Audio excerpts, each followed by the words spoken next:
Assalamualaikum warahmatullahi wabarakatuh. Perkenalkan, nama Ibu Ratu Marifatillah. Ibu di SMK Negeri 1 mengajar sebagai guru bimbingan dan konseling yang biasa kalian tahu sebagai guru BP atau guru BK ya. Nah, kali ini Ibu diberikan kesempatan untuk memberikan sedikit materi kepada peserta didik baru yang akan mengikuti MPLS tersebut. Apa sih MPLS ini? MPLS ini merupakan kepanjangan dari masa pengenalan lingkungan sekolah. Ya, dimana kalian peserta didik ini harus paham tentang tata tertib yang ada di SMK Negeri 1 Tanara. Jadi tidak hanya tata tertib saja, akan tetapi kalian juga harus mengenal jenis-jenis ekstrakurikuler yang ada di dalam SMK Negeri 1 Tanara, dan kalian pun juga harus mengenal seluruh dewan guru ya, seluruh dewan guru yang ada di SMK Negeri 1 Tanara tersebut. Ya, kali ini Ibu akan memberikan sedikit materi tentang pendidikan karakter ya. Pendidikan karakter ini merupakan bentuk kegiatan manusia yang di dalamnya terdapat suatu tindakan yang mendidik yang diperuntukkan bagi generasi selanjutnya.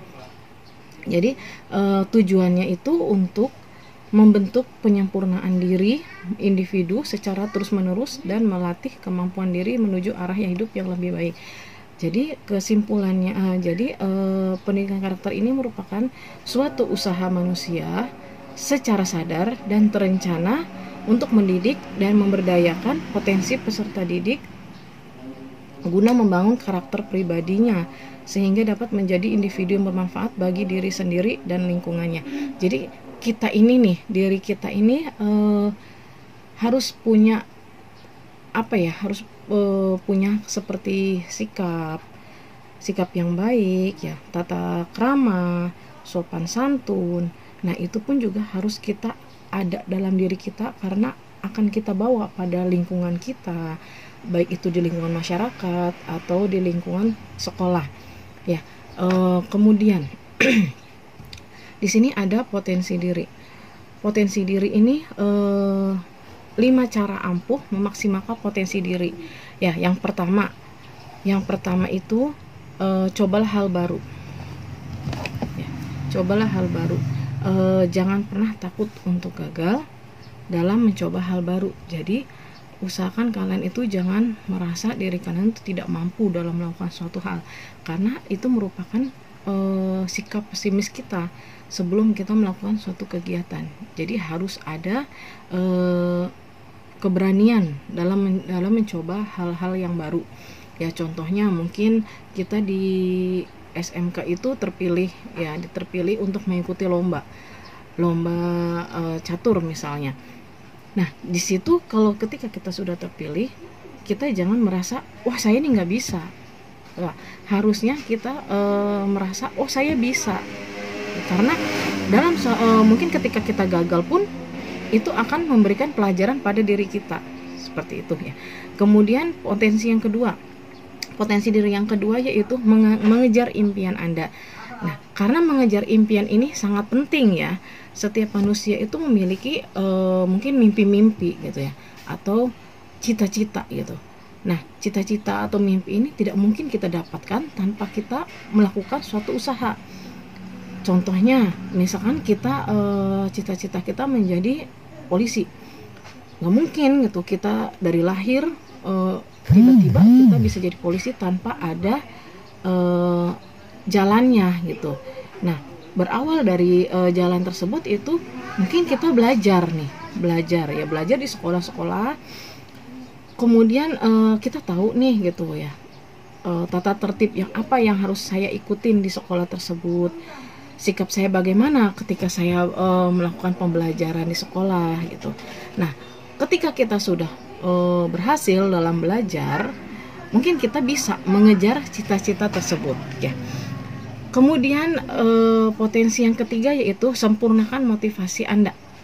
Bagaimana sih untuk menyempurnakan motivasi kita ini nih?